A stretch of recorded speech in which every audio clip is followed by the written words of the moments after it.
안녕하세요. 사연을 시작하기에 앞서 구독과 좋아요 부탁드려요. 감사합니다. 사연 시작해 볼게요. 어머니의 빈자리는 10살이던 제게 세상에서 가장 큰 구멍이었습니다. 아버지는 그 구멍을 메우려 노력하셨지만 직장 일로 늘 바쁘셨고, 형은 대학생이 되어 자신의 길을 걷고 있었습니다. 저희 집은 늘 조용했고, 저는 그 침묵 속에서 자랐습니다.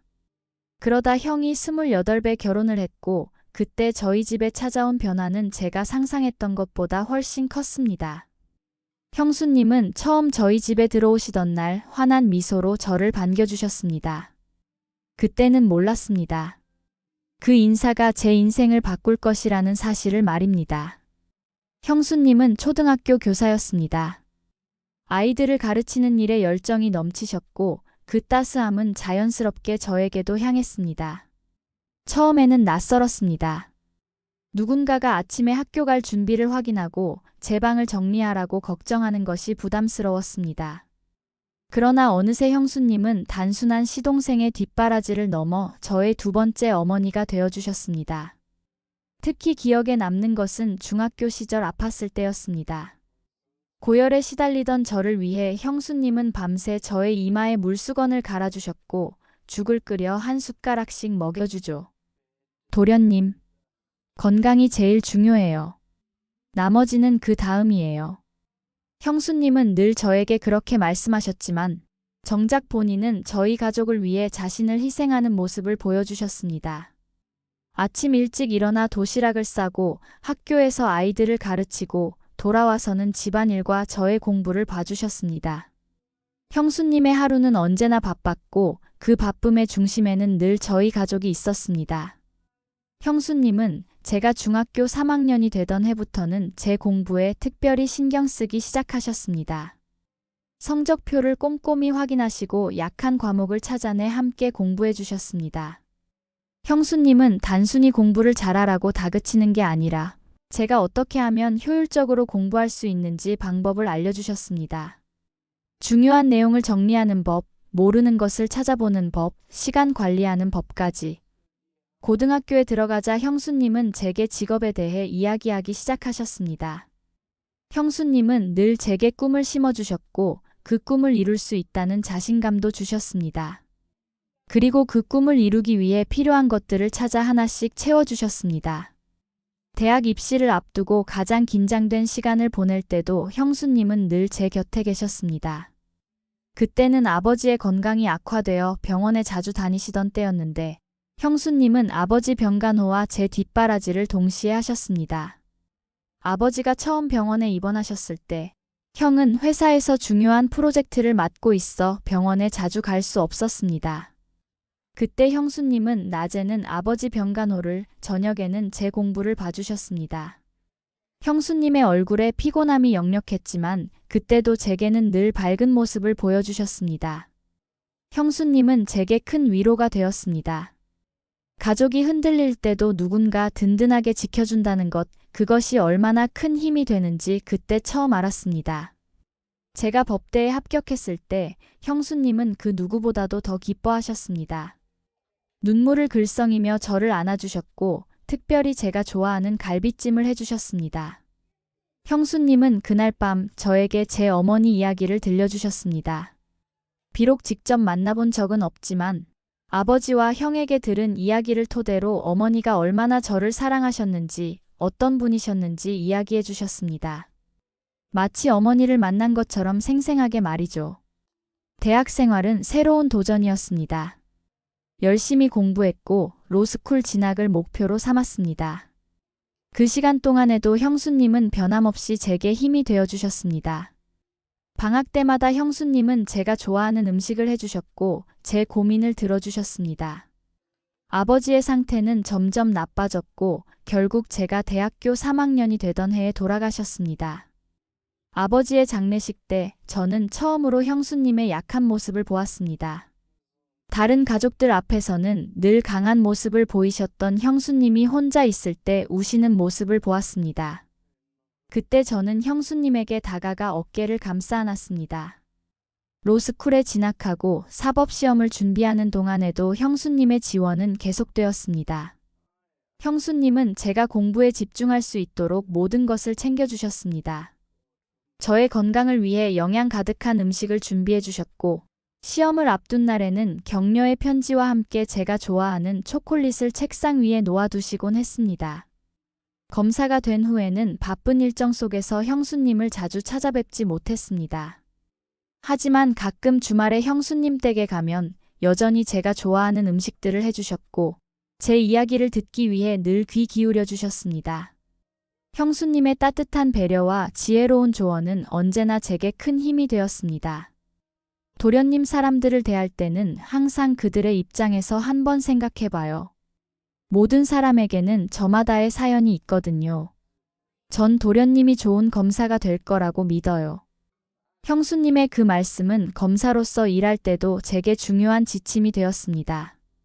까다로운 사건을 맡을 때면 저는 형수님의 말씀을 떠올리며 다양한 관점에서 사건을 바라보려 노력했습니다. 그런 형수님이 어느 비 오는 날 밤 제 사무실을 찾아오셨습니다. 평소의 밝은 모습이 아닌 눈이 붓고 옷이 젖은 채로 찾아오신 형수님을 보고 저는 가슴이 철렁 내려앉았습니다. 형수님이 무슨 일인지 물으며 사무실로 맞이했습니다. 들어오신 형수님은 한동안 말씀을 못하시고 흐느끼기만 하셨습니다. 저는 커피를 타드리고 형수님의 어깨에 제 코트를 걸쳐드렸습니다. 잠시 후 형수님은 떨리는 목소리로 말씀하셨습니다. 도련님, 내 남편이 밖에서 애를... 형수님의 말씀에 저는 순간 귀를 의심했습니다. 우리 형이? 그 성실하고 책임감 강한 형이 바람을 피웠다고요? 말도 안 됐습니다. 믿을 수 없어 다시 물었지만 형수님은 지난주에 어떤 여자가 중학생 아이를 데리고 와서 그 아이가 이 집 핏줄이니 책임지라고 자기는 이제 더 이상 이 아이를 돌볼 수 없다고 했으며 형수님이 따져 물었을 때 형이 부정하지 않았다고 하더군요. 형수님의 말씀에 저는 분노가 치밀었습니다. 형은 어떻게 이럴 수 있었을까요? 형수님을 배신하다니요. 저는 그날 밤 형수님을 집까지 모셔다 드리고 바로 형을 찾아갔습니다. 그러나 형을 만날 수 없었어요. 다음 날 저는 형의 뒤를 밟기로 했습니다. 휴가를 내고 형이 일하는 회사 앞에서 기다렸습니다. 점심시간에 형이 나오는 것을 보고 따라갔습니다. 형은 회사 근처 식당에 들어갔고 저는 멀리서 지켜보았습니다. 그리고 그곳에서 형과 함께 있는 한 소년을 보았습니다. 중학생으로 보이는 그 아이는 정말 우리와 너무나 닮은 모습이었습니다. 형에게 다가가자 형은 깊은 한숨을 내쉬었습니다. 이제 더 이상 숨길 수 없겠구나. 현우야, 그 아이는 우리 아버지 아들이야. 형의 말에 저는 충격을 받았습니다. 아버지의 아들이라고요? 그럼 내 동생이라고? 형이 설명에 따르면 아버지와 다른 여자와의 사이에서 태어난 아이였습니다. 그 여자는 4년 전에 암으로 세상을 떠났고 아이는 이모 손에 맡겨졌는데 최근에 그 이모도 사정이 생겨 더 이상 아이를 돌볼 수 없게 되어 저희 가족을 찾아온 것이었습니다. 저는 형을 더 추궁했습니다. 왜 형수님이나 저에게 이 사실을 숨겼는지, 왜 혼자서 이 일을 감당하려 했는지 물었습니다. 형은 아버지가 돌아가신 지 얼마 안 됐을 때라 저는 로스쿨 진학을 앞두고 있었고 무엇보다 형수님에게 이런 이야기를 어떻게 할 수 있었겠냐며 자신의 고민을 털어놓았습니다. 그래서 혼자 그 아이를 만나왔는데 얼마 전에 형수님이 우연히 그 아이의 이모와 형이 이야기하는 것을 듣게 되어 오해가 생겼다고 했습니다. 저는 형과 함께 형수님을 찾아갔습니다. 형수님은 친정에 계셨고 형이 모든 진실을 말씀드렸습니다. 아버지의 다른 아들에 대한 이야기, 그리고 그 아이를 왜 숨겼는지에 대한 이야기를 모두 털어놓았습니다. 형수님은 한동안 말없이 형의 이야기를 들으셨습니다. 그리고 마침내 입을 여셨습니다. 여보, 왜 이런 중요한 일을 혼자 감당하려고 했어? 우리는 가족이잖아. 함께 해결할 수 있었을 텐데. 형수님의 말씀에 형은 고개를 숙였습니다.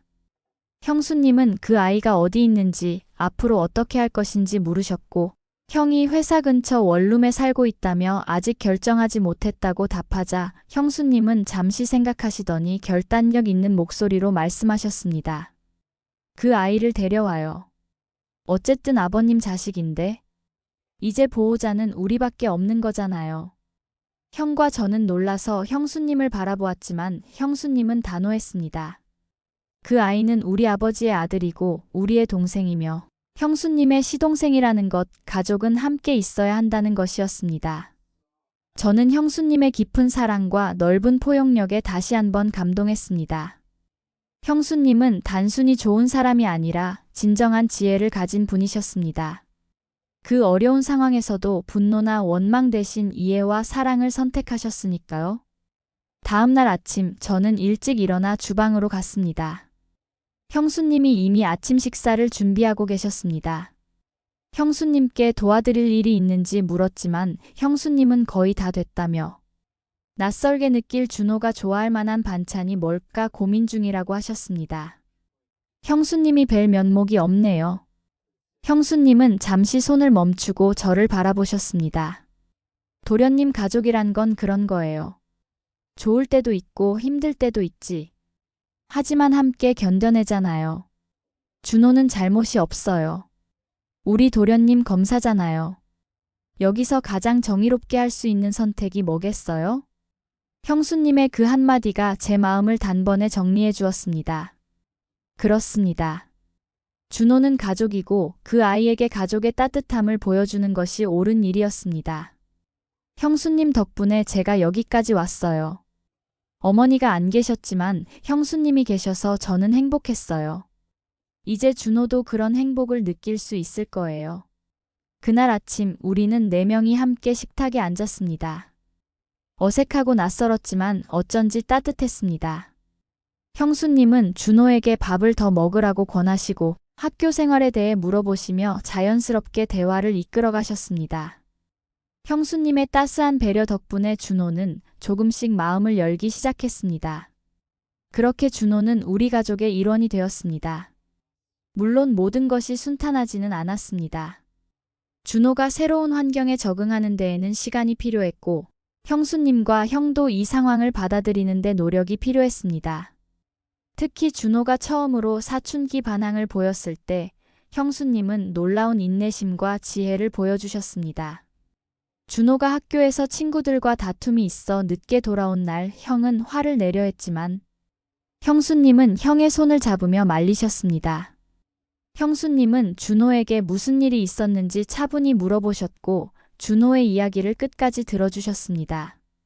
알고 보니 준호는 자신의 가정 환경을 놀리는 친구들과 다툼이 있었던 것이었습니다. 형수님은 준호를 꾸짖는 대신 공감해 주셨고 더 나은 해결책을 함께 찾아주셨습니다.